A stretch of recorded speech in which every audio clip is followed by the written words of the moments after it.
And I'm going to start broadcasting. All right.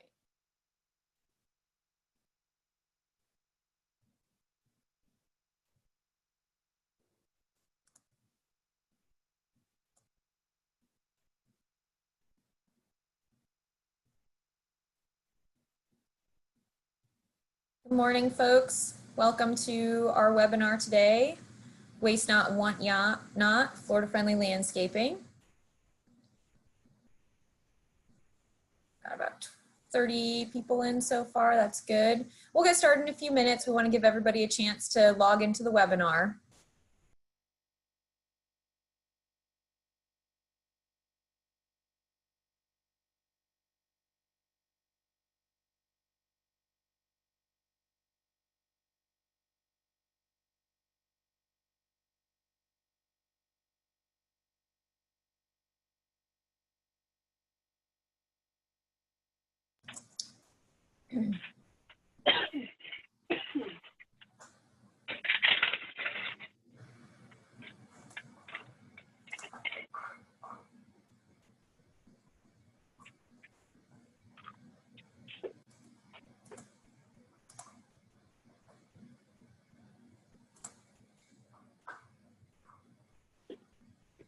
So we do have the chat disabled for such a large group, but if you have questions that you'd like to ask of the presenters, you can go ahead and type that directly into the Q&A, and that way we can address those as we go throughout the presentation. And then anything that is a question that's relevant to the good of the group, we will save to the end, and Susan will answer those questions at the end. So again, please do utilize the Q&A box if you have questions.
Thank you for joining us today. We'll get started in a few minutes. We want to give folks a chance to log into the webinar.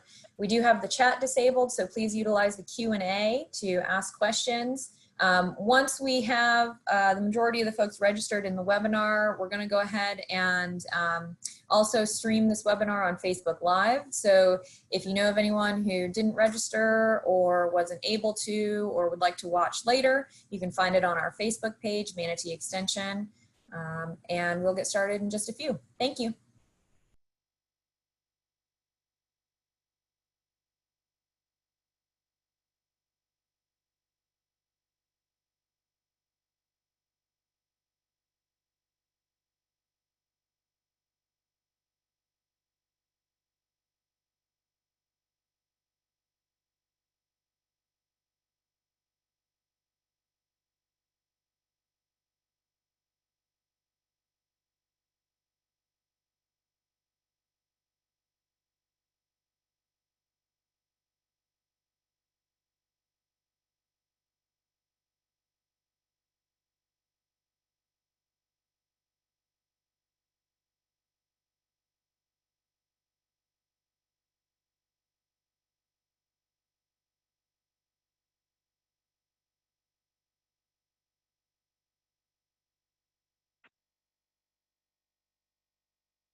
All right, welcome again.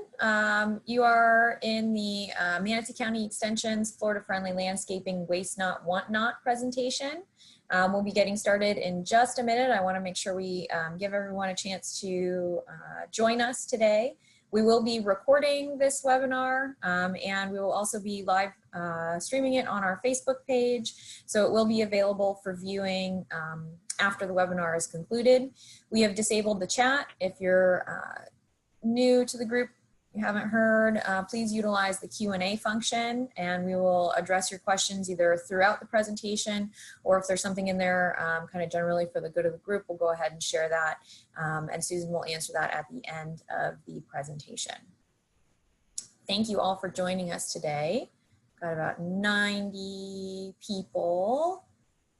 We'll give it about another minute and then I'll share it over to Facebook.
All right, everybody. Well, welcome to our presentation today. It's 11:03. We're going to go ahead and get started. We've got about 105 folks joining us in the webinar right now, and then we'll probably have more people joining us on Facebook Live. We're here to talk to you about waste today and how we can reduce some of the waste that goes into our waste stream. We're going to be talking heavily about composting, but I want to first start out by introducing myself and talking a little bit about extension. My name is Alyssa Vinson and I am the residential horticulture agent for the Manatee County Extension Office. And if you're not familiar with extension, we are a function of the land grant university system. There are extension offices in almost every county in the state of Florida. We work with the University of Florida in the Institute of Food and Agricultural Sciences. There are actually two land grant universities in the state of Florida. One is UF and one is FAMU, Florida Agricultural Mechanical University. And both of these universities have a mission to really provide applicable information to communities that is based on researched information. So the University of Florida, IFAS, Institute of Food and Agricultural Sciences, conducts research. That research is then consolidated and shared throughout the community by folks like me and Susan, who you're going to meet in a minute, who work with our communities to really provide that information in an accessible way. And we want to make sure that that knowledge is accessible and it enhances the quality of human life. So that's our mission. That's what we do. There are a number of different programs within Extension. Some of the things that we do are provide CEUs to certified individuals who apply pesticides, herbicides, fertilizers, things like that. So In 2018, we provided over $3 million of value in CEUs to pesticide license holders in Manatee County. We have a robust volunteer program in our Master Gardener volunteers, who are a group of individuals who undertake a 12-week-long, very intensive training course, which allows them to act as expert resources to the community. So we have over 109 Master Gardener volunteers in Manatee County, and in 2018, the value of their time was over $600,000 to the county through various extension programs that we offer. The 4-H program is offered through extension. Over 17,000 youth were educated through the 4-H Youth Development Program. And then we have a mobile irrigation lab and several types of water conservation programs that saved over 29 million gallons of water to Manatee County Utilities customers. Now, these 4 impacts only touch on very few of the things that we do in extension. We also have a marine resources agent who works with the local fisheries industry. We have a livestock agent. We have commercial agriculture agent who assist folks who are growing food for commercial enterprise. We also have folks that are working with kids on nutrition in schools. So we really cross a lot of variety of topics, and our goal is just to provide as much good information to the public as we can in a way that really helps our community. So that's what we do. That's what we're here to do. And we're excited to talk to you today about one of the topics that we're really passionate about. And I'm going to introduce Susan Griffith, who is our Florida Friendly Landscaping Program Coordinator. And she will talk to you a little bit more. Susan, if you want to go ahead and share your screen.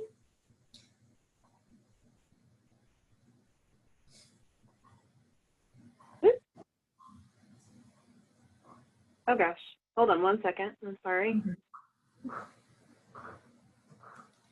Susan works on a variety of different programs in our office. We have the Florida Friendly Landscape Recognition Program, which is where you can have your yard recognized as being a Florida friendly yard. We have various types of landscape kind of consultation. We do landscape assistance program, which is where you can come in and really get an in-depth analysis of what's going on in your landscape after you've done a soil analysis.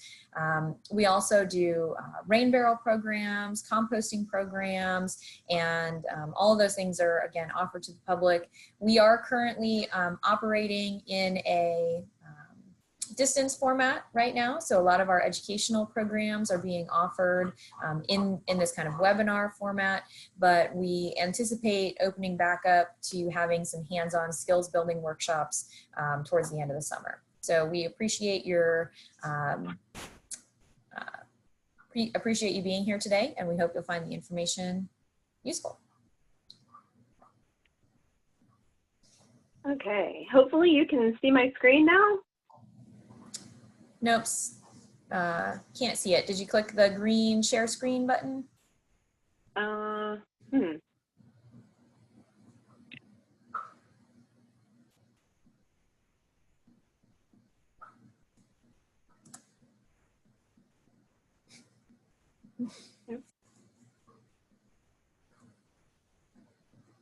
Wait. Oh, so we have Elizabeth is saying that she can see your screen. Can everyone see Susan's screen? If you can, go ahead and just give me a yes in the Q&A. No, nope, they can't see. Nope, they can't see your screen. Okay, just you. Okay. Okay. Oh, there you go. All set. Now you can? We can, yep. Just go ahead and put the Okay. presentation into, yeah, presentation view. Okay. There you go. Okay. All right. Sorry about that. All these little technical difficulties when you're doing this from home in a kind of a new way of sharing information. So thanks for bearing with us. And sorry if you hear dogs barking and cats meowing. It's just par for the course these days. But thank you for joining us today. I wanted to talk about composting and upcycling in the landscape and related topics right now, because so many of us are home and we're looking for new projects to get involved with. I know I sure am. I've actually been doing composting for about 20 years now. So this is not a new topic for me, but I'm happy to share my experiences along the way. So we'll go ahead and get started here. The Florida Friendly Landscaping Program is a partnership between the University of Florida Institute for Food and Agricultural Sciences, our local county government in Manatee County, the Southwest Florida Water Management District, the Sarasota Bay Estuary Program, as well as the Tampa Bay Estuary Program, and the Florida Department of Environmental Protection. And basically, we're going to start with standard composting.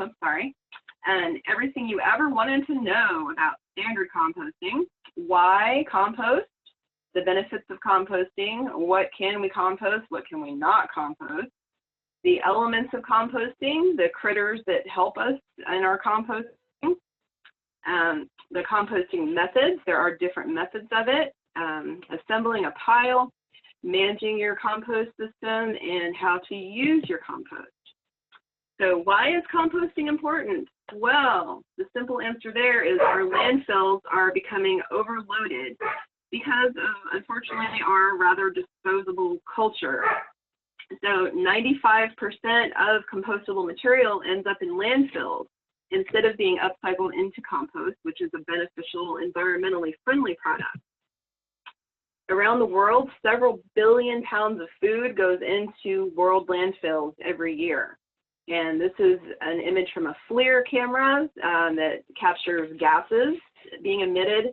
So basically, the food just rots in the landfills, and it creates these vast plumes of methane gas that travel up into the atmosphere, which obviously is one of the drivers of climate change. So we don't want to exacerbate climate change. We want to try to mitigate climate change as much as possible. So all of that rot that happens, you can tell by the smell, it's anaerobically rotting there and producing all that methane gas. And human beings are the only animal species on Earth that does not live a zero waste existence. And this is a relatively new thing since the age of mass production. Indigenous peoples, the indigenous Native Americans and early European settlers even, they all lived a zero waste existence. So it's not impossible for human beings to do that. It's just that we've become so accustomed to how we live now. And also the earth was in balance before the Industrial Revolution. And trees are our natural greenhouse gas sequestration system. And trees used to be able to keep up with the amounts of methane and CO2 that were being produced naturally on the planet. Wetlands naturally produce methane, but in amounts that could historically be kept in check by the various wetland plants and trees, such as bald cypress, which is actually really, really good at sequestering methane gas. And this is part of the reason why we at Extension never recommend buying or use cypress mulch, because cypress mulch or cypress trees are such a beneficial native plant, and they take a really long time to grow. So always try to avoid using cypress mulch. Trees are the earth's lungs. But what do we do when we build more houses? This is the first thing that seems to happen, unfortunately. The big heavy equipment comes in and all the trees get mowed down. And then we end up with a lot of this. We end up with a lot of houses with very few trees. And because it's Florida, everybody wants to see palms everywhere. So they replace the trees with a whole bunch of palms, and mostly non-native palms. So you get a lot of this very kind of stark look with very little shade, very little cooling. And palms actually do a very poor job at sequestering our greenhouse gases compared to trees. So trees, especially conifers like cypress and certain pines and spruces, and hardwood trees such as oaks are excellent at sequestration. And trees also provide cooling shade, obviously. They can provide up to 6 degrees lower ambient temperature than surrounding air compared to palms, which can only offer about a half a degree of cooling at the best. So it's quite a difference. And in 1950, about 4,000 people lived in Manatee County. Today, close to 400,000 live here. And 6,000 new people move to Manatee County each year. About 1,000 new people move to the state of Florida each day. And because of the way that our infrastructure is kind of sprawling, the way it's laid out, most people do have to drive cars here. 5.5 billion tons of CO2 is produced by cars and factories each year. So with so many cars on the road and so many factories and so much waste rotting in the landfills, and now this reduced amount of trees that we have now, it just can't keep up with it all. And then more grocery stores are needed to be built to accommodate the new residents. So that equals fewer trees and more of these asphalt parking lots. And then there's such competition between all these grocery stores. They all feel like they have to have such incredibly stocked shelves to look beautiful and really eye-catching and to draw consumers in. They have to have so much produce, so much perfect produce. So unfortunately, it's so excessive. We have become anesthetized by excess. We have lost our self-awareness about our habits and what we accept as normal. So a lot of this produce just ends up getting wasted and being thrown right back into the landfill. We throw away 50% of all produce into conventional landfills. Only 5% of our compostable materials are currently being composted. And actually over 50% of all U.S. trash is actually compostable. It just isn't being composted. So also a lot of the produce in our country is rejected and thrown away before it even gets to the shelves simply for not meeting cosmetic standards. And that is really a shame too. And too much is grown, too much goes to the stores, and too much doesn't get sold. So off it goes to the landfill where it rots. And landfill gases are 40 to 60% methane, with the remainder being CO2. And methane is 84 times more potent than CO2 in the short term. So if only all of it were being composted instead. The benefits of composting for soil: it improves our soil condition and structure. It increases the soil's ability to hold water and nutrients. It supports beneficial living organisms. It helps dissolve mineral forms of nutrients. It promotes plant growth and increases crop yield. It buffers soil from chemical imbalances. It may provide biological control of certain pests. And it helps return organic materials to the soil and keeps them out of landfills and waterways. And some broader environmental benefits of compost: according to the EPA, compost can actually be used to remediate soil that has been contaminated by hazardous waste. Compost can capture and destroy 99.6% of industrial volatile organic compounds, VOCs, in contaminated air. And compost also has the ability to sequester greenhouse gases, similar to the way that trees do. So it's actually really environmentally important. And yard waste can be part of this equation, as well as your food waste. Why recycle your yard waste? It can retain the nutrients in your landscape. It saves money on fertilizer, mulch, and waste disposal. And Florida law does prohibit the disposal of yard waste in lined landfills. So it is actually illegal to throw away in your regular trash, your tree and shrub trimmings, your leaves and palm fronds, grass, and stumps. So how can you recycle these in your yard? You can use a mulching mower and leave your grass clippings right on your lawn. That's highly recommended. Use your fallen leaves and pine needles as mulch under your trees and shrubs. And allow self-mulching areas under large trees. Just don't rake up those leaves. That's really what nature intended, was to have those leaves there decomposing and creating their own kind of compost. And you can create and maintain an open compost pile with just yard waste.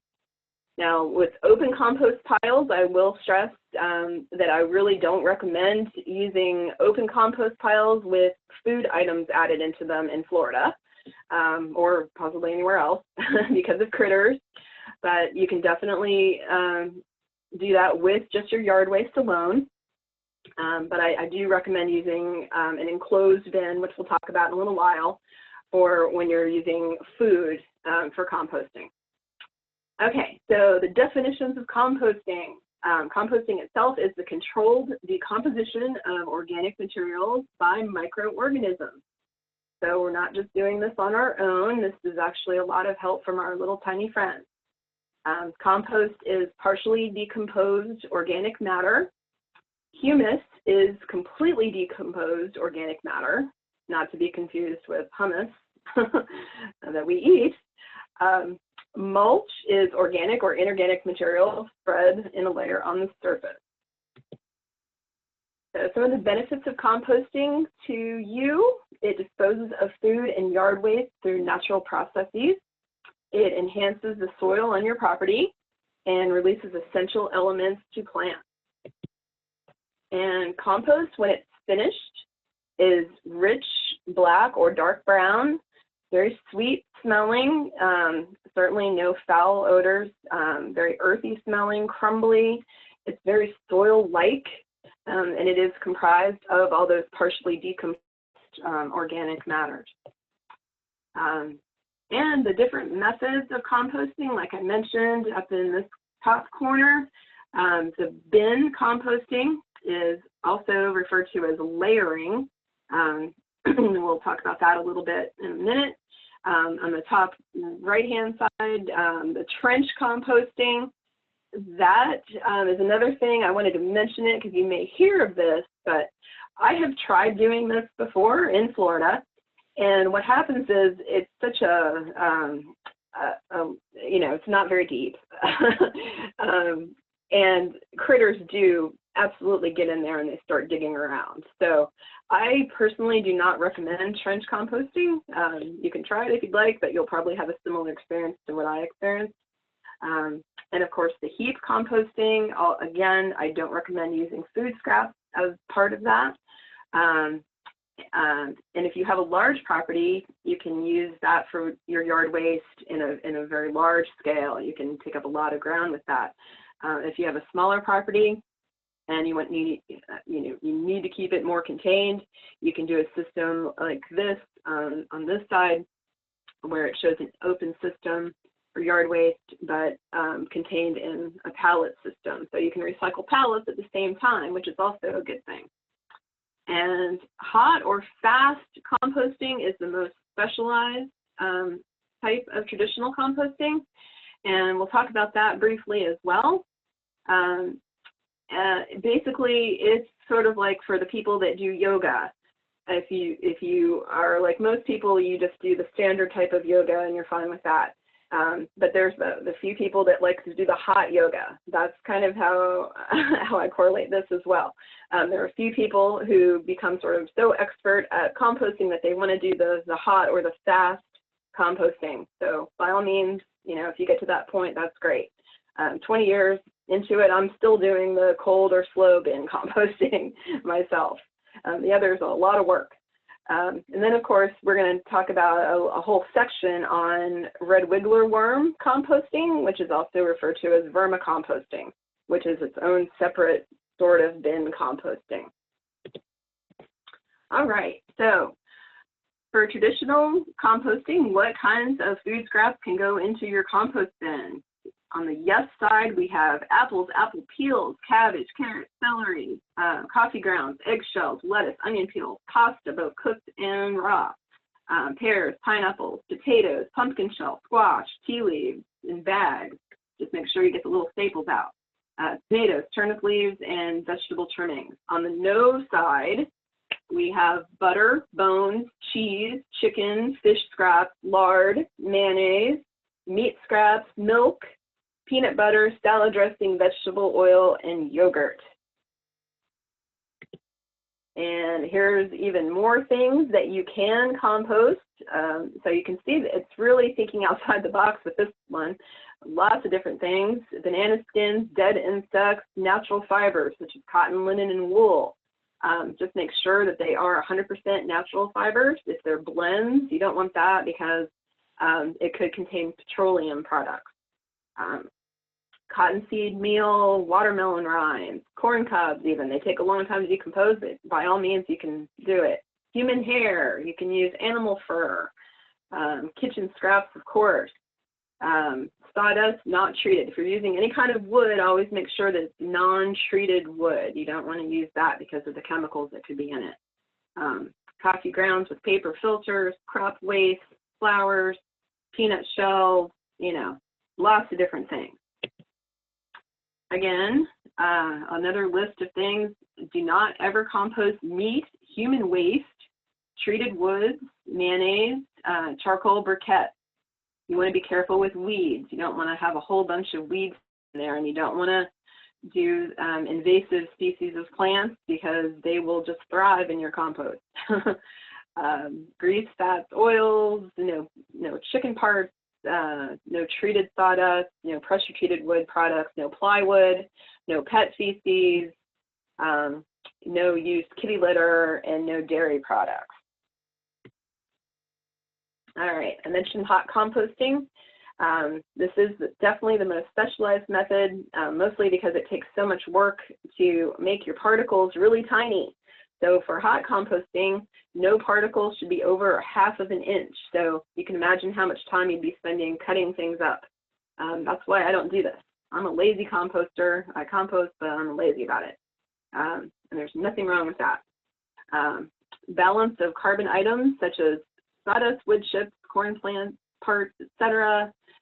Is really important with this. And you want your highest nitrogen items such as grass clippings, cow and rabbit manures, fruit and vegetable waste, and you need a large pile, a minimum of 4 foot by 4 foot for hot composting.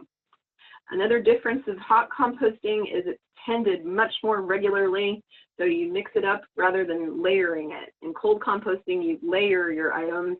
In this one, you mix it all together. You keep it moist all the time. You turn it once per week at minimum, but ideally every day when you add more items, you're turning it. So it is by far the fastest method of getting compost, but it is also by far the most labor intensive. Okay, so the basic elements of composting, the most important things to remember: you have to have that proper moisture, you have to have that proper aeration. The pile temperature is important, the particle size is important, and your carbon to nitrogen ratios are important. As far as moisture goes, your microbes are going to be breaking down all this material for you. They need moisture to survive and thrive. So if it gets too dry, they're going to stop doing what they do and they're going to die off. So you don't want it to be sopping wet by any means, but 40 to 60% moisture is ideal, and it should feel just moist, like a damp sponge. And you want to water it when you're building and when you're turning your pile. Remember, moist, not soggy. Too wet and it will restrict your airflow and you'll get an anaerobic situation, and that means rot. You don't want that. That's what landfills do. So compost that is too wet should be turned immediately and carbon items added to it, such as shredded paper, and you can very quickly correct any mistakes that you make with that, just by turning it and adding in. Usually it's a carbon item that you're lacking, like if you start to get a smell, or if it stays too wet. Those two things easily corrected by turning and adding carbon items. So shredded paper is good for that. A whole excess of brown leaves is also good for that. Compost aeration, very important. You're adding that oxygen to your compost system. You aerate your compost by turning it. You can do that with a pitchfork or a small shovel. You can also aerate constantly by adding bulkier items into the mix. And you can also purchase these specific compost turners that you just probe the pile with that, and those are also very effective and a little bit easier. You can also purchase these special compost thermometers that have a really long probe that measure your temperature, make sure you're not getting too hot, and make sure that you're getting hot enough to be able to be doing something. And of course, your particle size. The smaller materials have more surface area, so reducing the particle size will increase the speed of the composting process. If you're using small limbs, you want to do no more than 1 to 2 inches in diameter. Remember that particle size can be too small. If you do all really tiny particles, you're not going to have very much oxygen, and it's going to probably stay too wet, and you're probably going to get odors. So as far as the compostable materials go and their carbon to nitrogen amounts go, things that are very rich in nitrogen are grass clippings, manures. Now, when I say manures, I always am talking about vegetarian animals. So you don't want to put the manure of a meat-eating animal ever into your compost. So horse manure and cow manures are fine. You probably want to wait till they age a bit rather than putting the fresh in there. Just a little hint. Vegetable food scraps are nitrogen rich. Coffee grounds, nitrogen rich. You would think they were carbon rich because they're brown. Nope, they're nitrogen rich. Green plant waste is another one. On the carbon rich side, composters are always scrambling for more carbon items because you really need more carbon than you do nitrogen. So straw, shredded branches, paper products are excellent, high carbon. Pine needles and brown leaves. So green leaves are on the nitrogen rich side, brown crispy leaves are on the carbon rich side. Carbon items are slower to decompose, and carbon is actually the energy source for the microbes that help to break down the material. So wood chips, straw, sawdust, leaves, paper products, those are all your carbon. On the nitrogen side, these are the fast to decompose things. The nitrogen provides the microbes with the raw element of proteins to build their bodies and to reproduce, so also very necessary. The manures, the kitchen waste, the grass clippings, and inorganic nitrogen-rich fertilizers. So the basic rule for composting is that you can compost anything that was once a plant, as long as that plant was not a Brazilian pepper or a carrotwood tree or any other really invasive species. But basically anything that was once a plant, that's your little rule of thumb to keep in mind. So finding that mix of greens and browns that is in balance is important. So here's a little cheat sheet for that. This tells you the carbon to nitrogen ratio of all these items. So when you look at this, you see that coffee grounds, first off, is fairly low in carbon. It's one of the higher nitrogen items. So its carbon to nitrogen ratio is 20:1.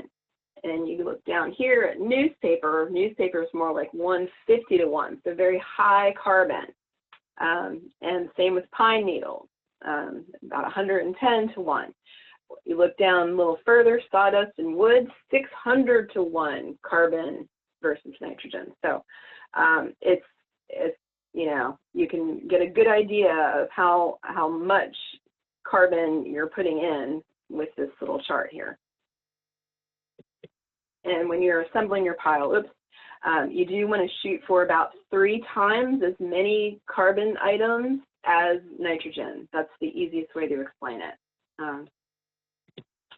Okay, so the critters that are going to be helping break down your compost pile, we have the psychrophiles, and they are the low temperature bacteria. They prefer a 55-degree range. So guess what? We're not going to see them very often in Florida.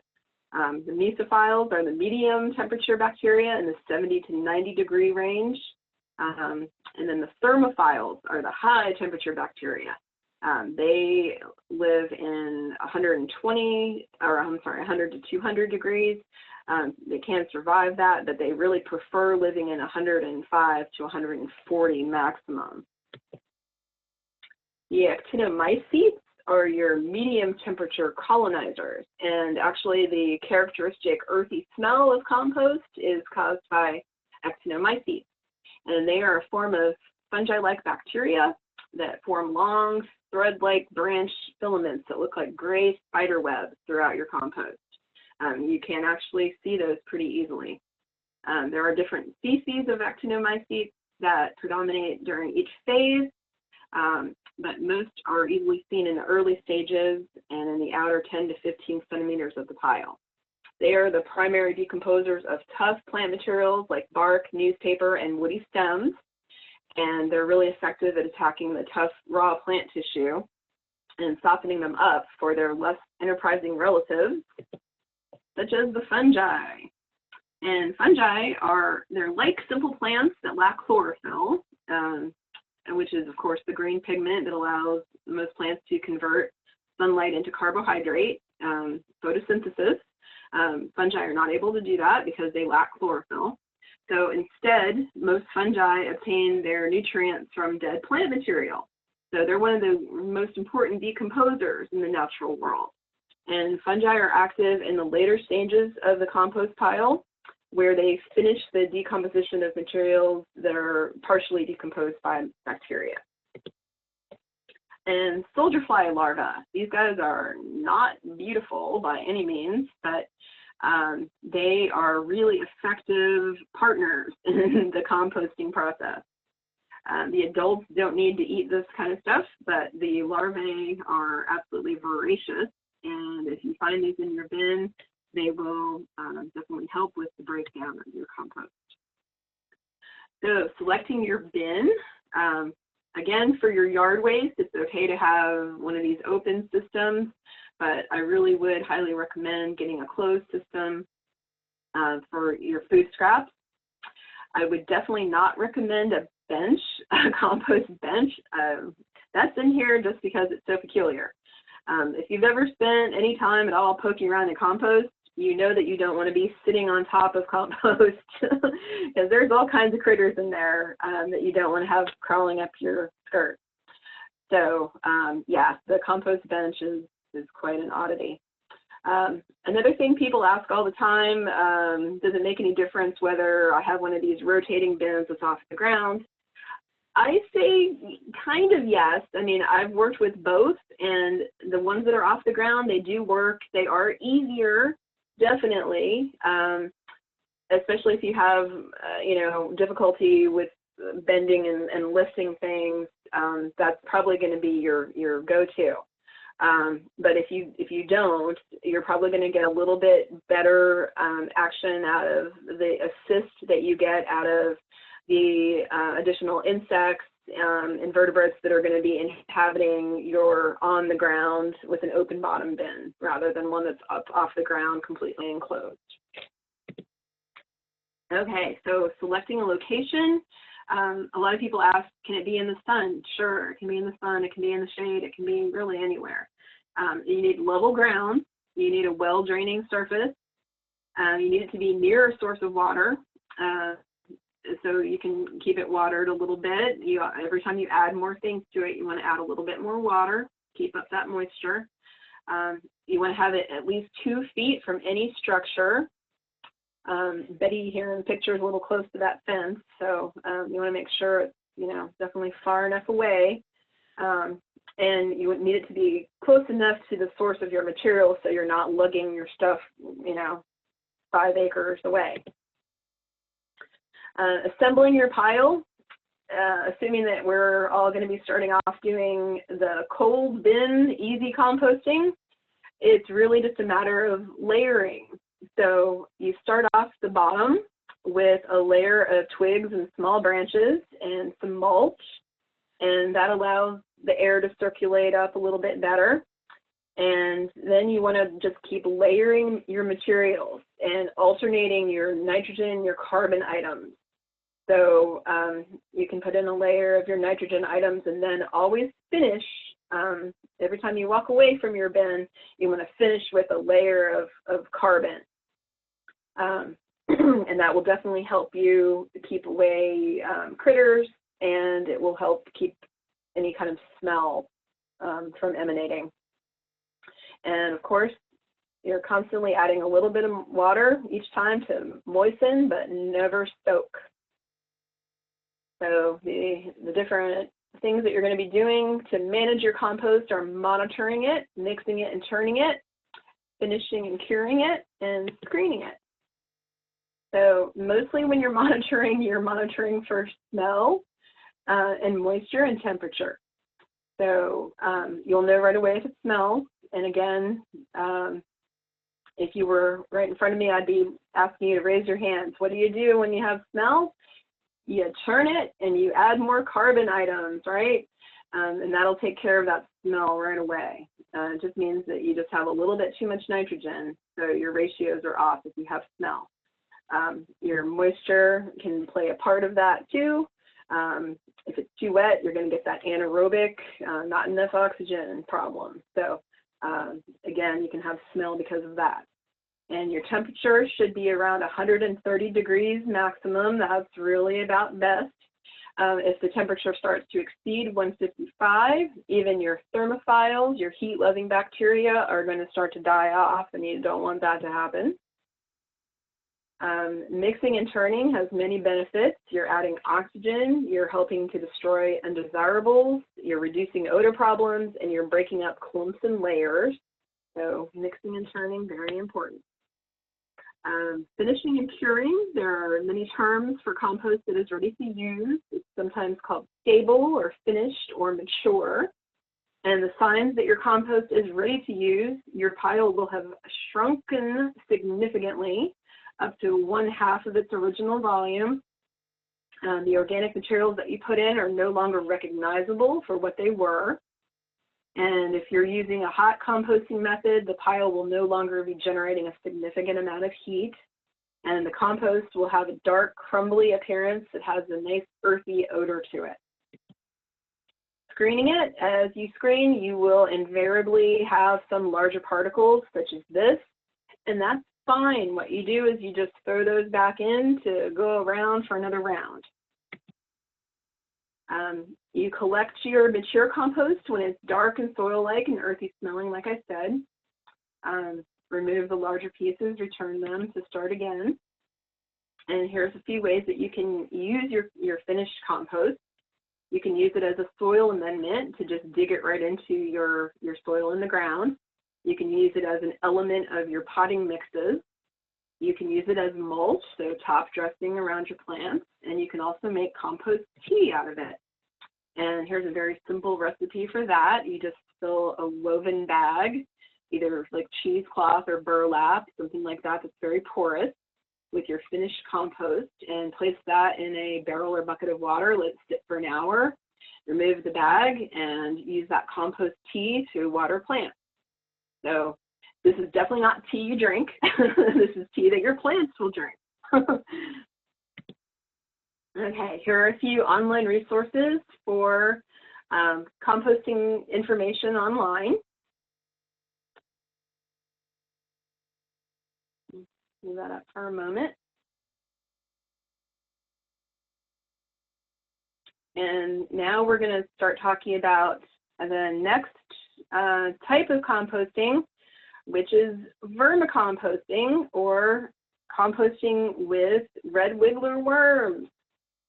So a lot of people ask all the time, well, why don't I just put worms in my regular compost?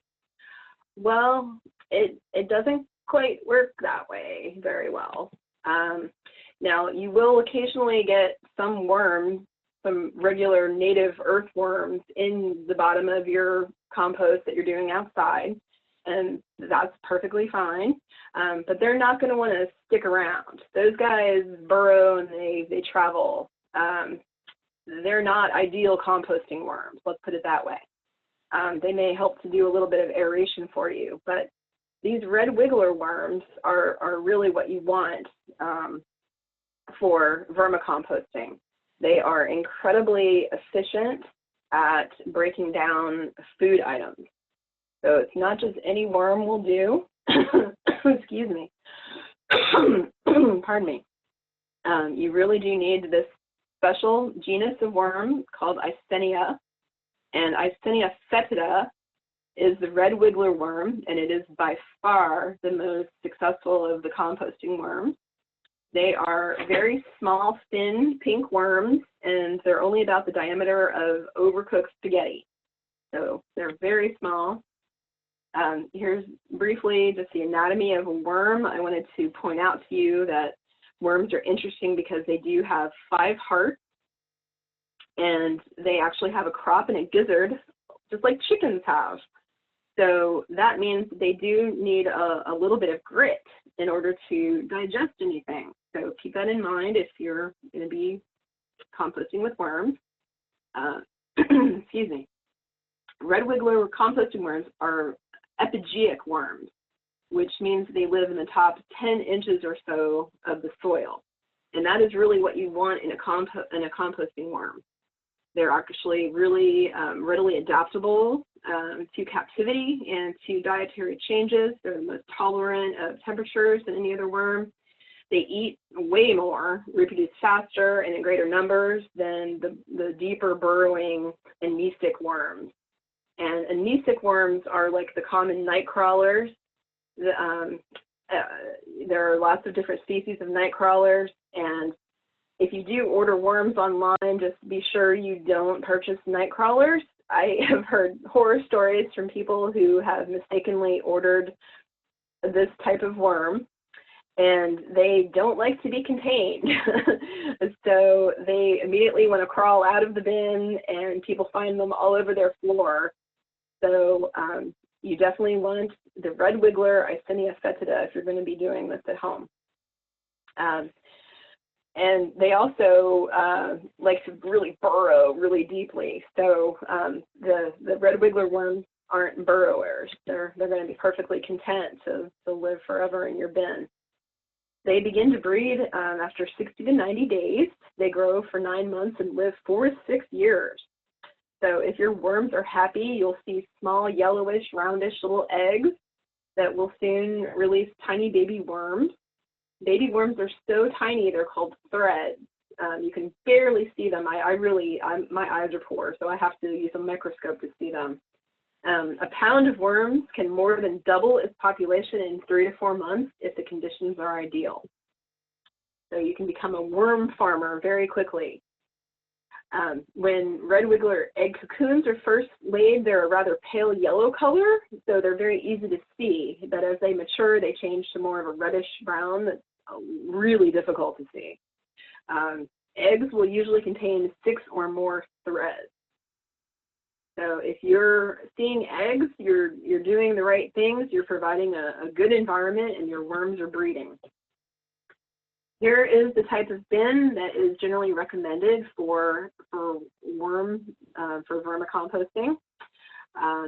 The worms actually migrate upward through the little openings in the different layers of trays. So your finished vermicompost is going to be down here. There's a spigot there to release your excess moisture, which is again, kind of like the Compost C, which can be used to mix with water and water plants with. Really good nutrient value to it. And you can order worms online.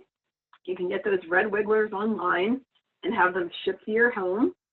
And when you get your bin set up, you want to line the first tray only. Your bottom tray is the only one that gets the newspaper. Excuse me.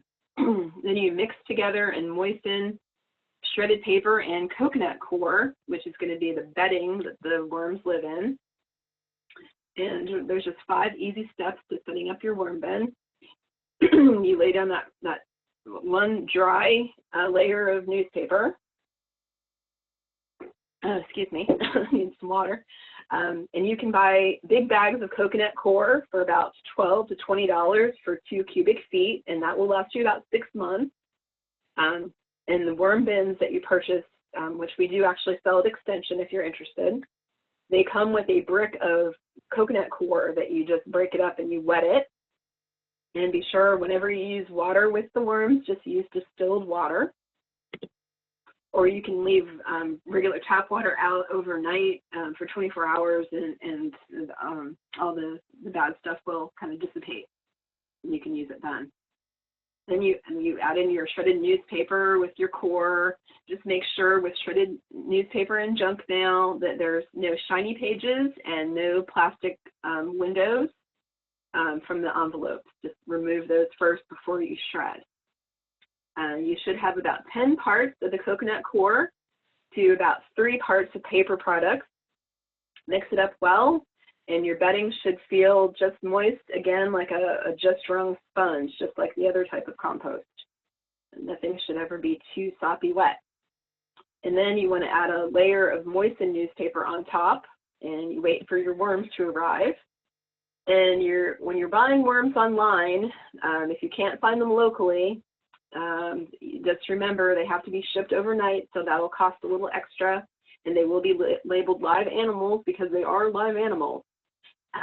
One thing, I have heard horror stories about people ordering them in summertime, and that is not a good idea. So definitely wait until January, February, or March to order your worms. If you order them online and have them shipped even overnight, they can perish in the summertime heat. But again, it's one of those things, if you can find them locally, that's great. Support your local farmer. When the worms arrive, you want to remove that layer of moist newspaper, and then you dump in all the worms, including the bedding, and just replace that moist newspaper on top of that, and then just leave them alone for the first day.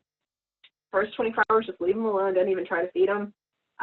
Put a light on above the bin just to discourage wandering. I've never had that happen, but I guess it could happen.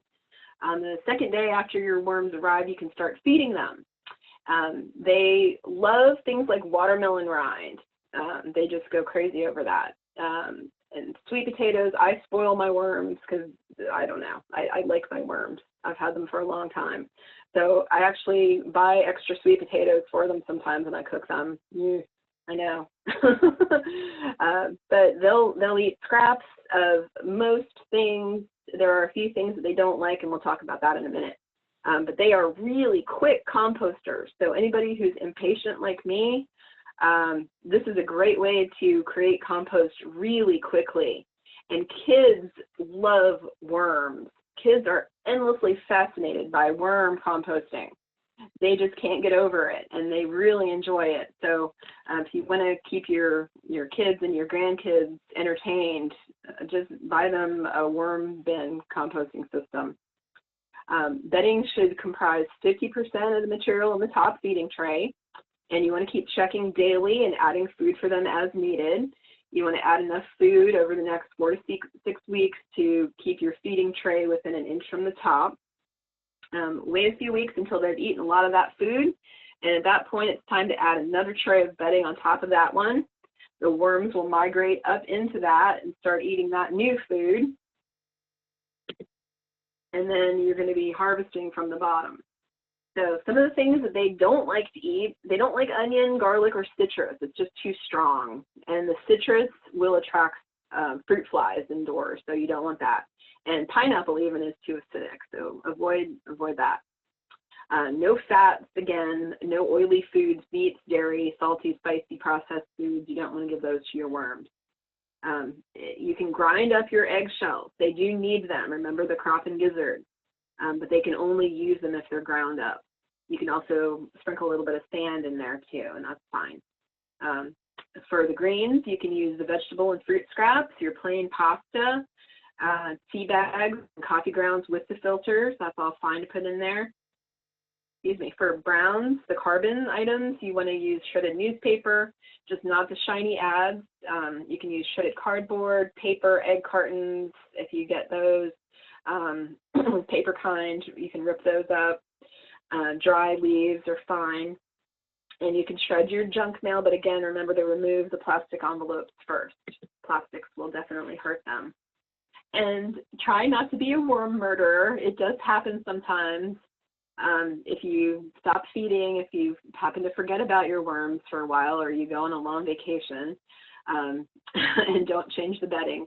The worms will continue to eat any remaining food, and they will keep on eating, and unfortunately their castings, their poop, is toxic to them, so they cannot live in them or eat them. So after 3 to 4 months of doing nothing, you will be left with a bin of castings and no live worms. So you don't want to kill Herman. Composting, worms, and temperature. This is important because these composting worms really prefer to live in a temperature range of 55 to 75 degrees. So in Florida, really that means keeping it indoors. And that's where I have mine. I have mine in a corner of a spare bedroom here at home, and I have one in my office at work. And that's really what they prefer. If you are to start a bin outdoors, let's say in the nice cool months of the winter, and then you end up bringing it inside, you're probably going to be bringing in unwanted visitors with it, like roaches and roach eggs and soldier fly larvae that you really don't want to have inside your home. So I would kind of advise you against starting it outside and then moving it in. One of our master gardeners actually does keep her bin outside, but she puts ice packs in it, and that seems to work very well for her to keep her temperature down. So that's certainly something that I would definitely recommend that you do if you are definitely set on composting with worms outdoors. Definitely use ice packs to keep their temperature in the right range. Moisture, again, is very important with this type of composting. You don't want it to be too wet. If it gets too dry for some reason, you definitely want to put dechlorinated water in there, distilled or dechlorinated water. And worms do not like light. They need that subterranean darkness. So too much light can actually be fatal to them. So you want to keep it in a cool, dark place and keep that lid on. And definitely be careful of that temperature. Make sure that your bin has good holes for aeration, and always be checking your drainage as well so it doesn't overflow. Your pH level should not be too acidic or too alkaline. So you want to shoot for a nice neutral pH of 7, which you can test with a pH probe. And more things you need to know: about 90 days from starting, your population should start to show signs of increasing in tiny baby worms. If you see the worms actively moving around in the top layers of the food, you probably need to feed more. I find that my worms eat faster when the food is cooked or mashed or pureed. And if you're a juicer, like I am, the worms will love eating the pulp from your juicer. So things to shoot for every 60 to 90 days is about when you want to add a new top feeding tray and harvest your wonderful compost out of the bottom tray. The goal is to have a systematic rotation of trays, each tray in a different stage of decomposition. If it ever gets too wet or develops a bad odor, immediately add more paper shreds or more dry coconut coir to soak up the excess moisture. Here are some possible insects you may get as guests, especially if you do keep your bin outside. You might get rodents, you might get parasitic planarians, which are gross, and roaches, which don't even go there, disgusting. Harmless fruit flies, pill bugs may show up. The pill bugs are actually great. They're a really good bin companion, and they'll help with some of the decomposition even. The most helpful one is the soldier fly larva. They're not attractive fellows, but they get the job done. Springtails are also fine. They're perfectly fine to cohabitate. You'll notice them right away because they're the ones that can spring and jump around. They can be all different colors, and they feed on mold and fungi and bacteria and decomposing plant material, and they are harmless to earthworms, so they're a good roommate. You may eventually get mites. They have 8 legs. That's how you tell what they are. And actually, a lot of our raw fruit and vegetables are covered with microscopic mites, and they're even tinier eggs. So you can give a quick blast in the microwave to kill off any mites or eggs. Banana peels and raw white potatoes and cucumber squash family seem to be the worst for spreading mites potentially. So just make sure whenever you heat up food for your worms, you let it cool down to room temperature before putting it back in the bin. And here's a couple of links here about mites that you may find helpful if you should ever get mites. Again, it's not the end of the world. If it bothers you, you can often correct it by just changing your bedding. I've done that before, and it's gone away. Okay, signs that your worms are stressed out. If worms gather in a ball, this is a protective mechanism and something is not right. This is different from when they're swarming their favorite food together. That is fine, but if they're just in a tight ball and they don't look happy, that's bad. You probably don't have enough food, or your moisture level is off, or your pH is too high. If worms attempt to leave the trays or move into the collection tray in large numbers, or if they end up on the floor, that means that your conditions are really terrible and they're trying to escape. So you definitely need to radically do something different. A sudden decrease in population or finding dead worms with no evidence of a new generation replacing them, also obviously not a good thing. So again, your conditions are bad if you see that happen. And your bin should never ever stink. If it does, it's either too wet, or you have fed too many nitrogen foods or acidic foods without balancing with enough carbon items. So quickly play around to adjust. Just like regular composting, you can add more paper items. And generally that will correct these issues pretty immediately. Open your drain to drain off the excess liquid. Just be sure, of course, to have a container underneath it to catch it all. It can fill up very quickly, especially if you feed a ton of watermelon rinds. You'll get a lot of water, a lot of liquid. So your bin should have that earthy, slightly sweet smell, and you really have to get close to it to sniff it deeply to pick up that smell. That's ideal.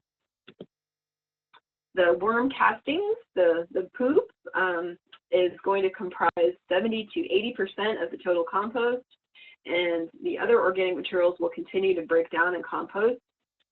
You want to let it have some air during the storage so that the anaerobic organisms do not take over. So you want to have your storage bin for your finished compost. Make sure you have air holes drilled in that. Just drilling the lid works very well. That's generally what I do. I just drill out the lids, and just any of these little plastic bins work very well for that. And you can put a layer of damp newspaper on top of it. If it becomes too dry, it will halt the decomposition. So it should stay slightly damp. And if all goes well, you can actually get 3 shelf life years out of your finished vermicompost. Not that it'll sit around that long, because I'm sure you'll end up using it in your garden. It can be used as a potting mix and soil additive. It contains 5 times the nitrogen, 7 times the phosphate, 10 times the potash, and 1.5 times the calcium that's found in average topsoil. And the nutrients are also water soluble and available immediately for uptake by the plant. As a soil conditioner, worm castings stabilize toxins, and the beneficial microbes in castings often reduce or eliminate harmful fungi and bacteria in soils. It can buffer soils by binding with and holding heavy metals in the soil. So that's the cool thing too. The humic acid in worm composting stimulates plant growth and development of beneficial microflora populations in the soil.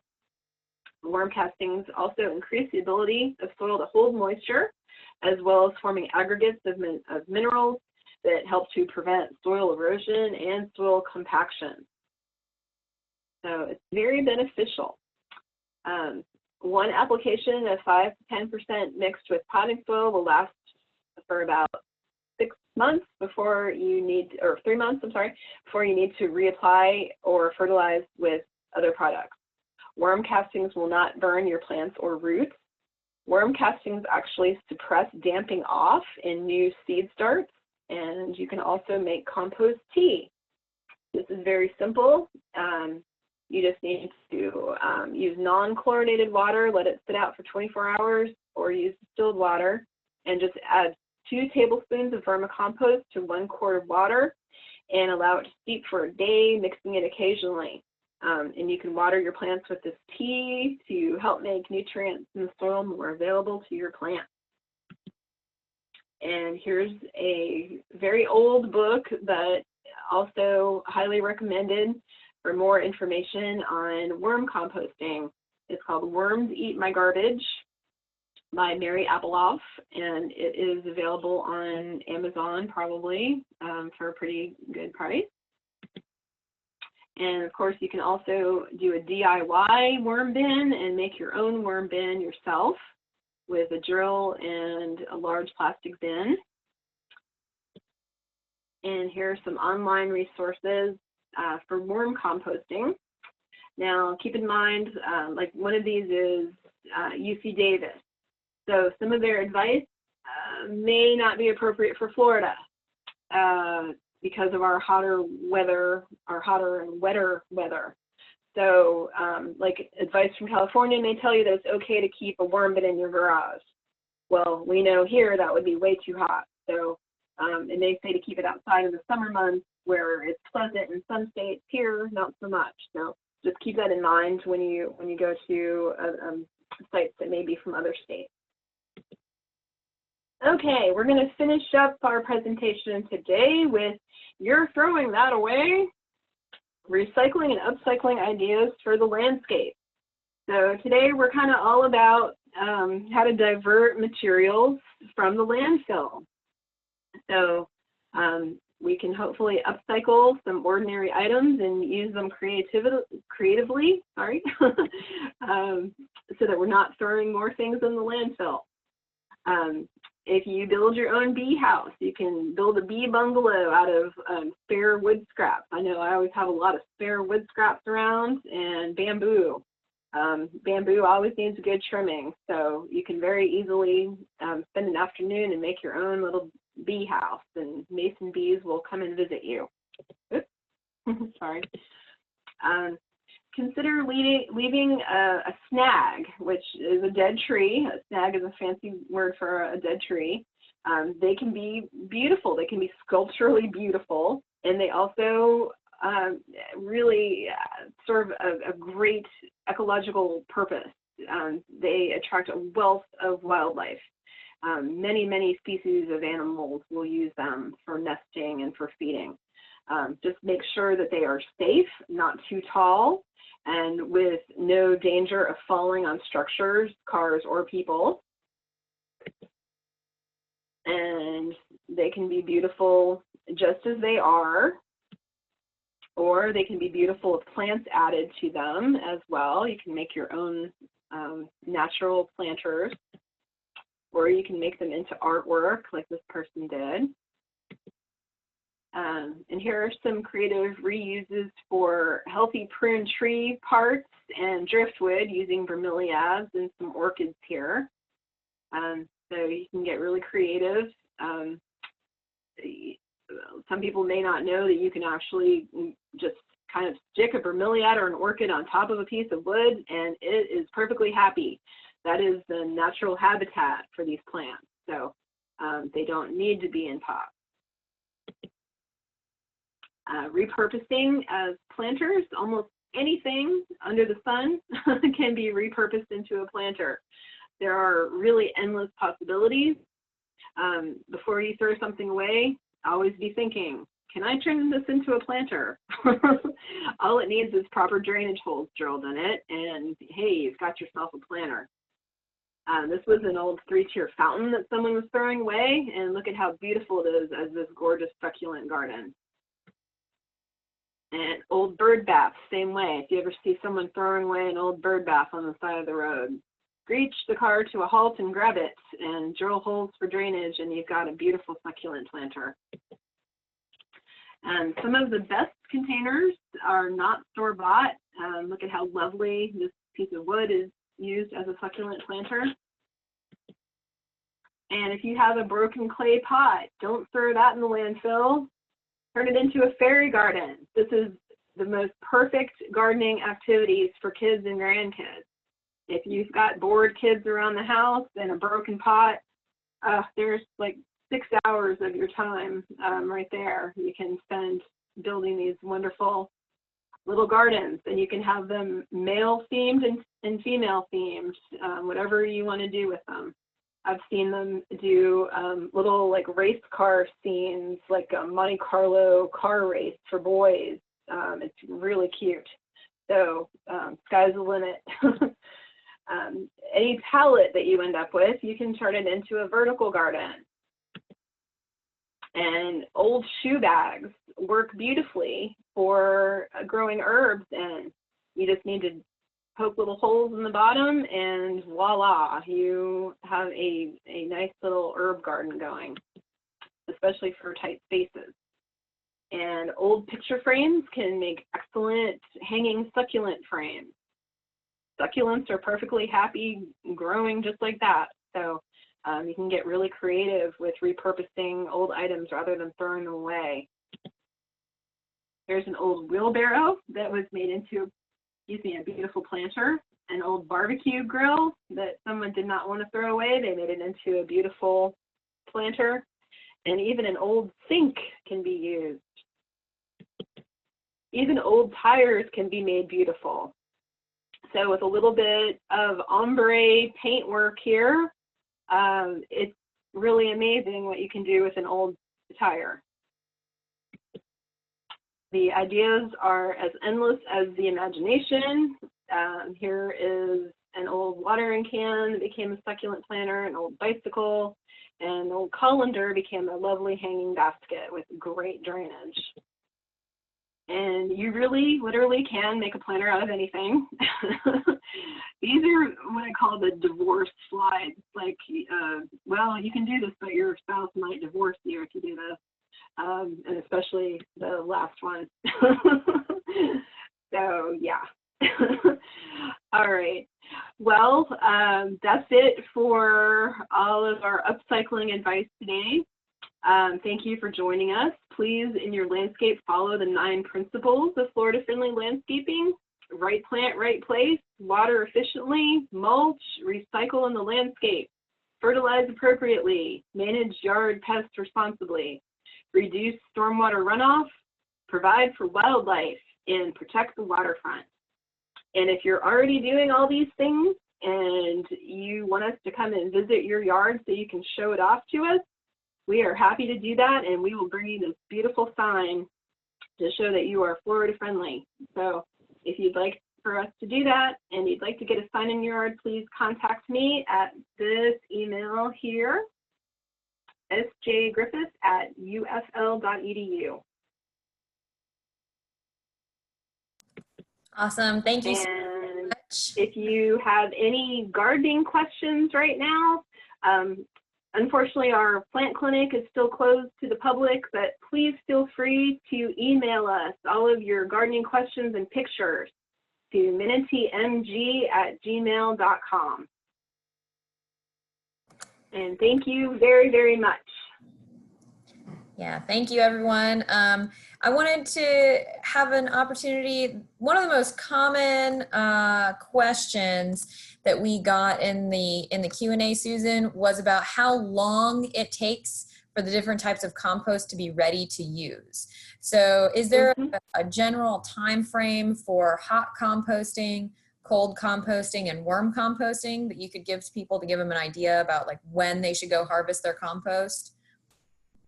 Yes, and it does vary, definitely.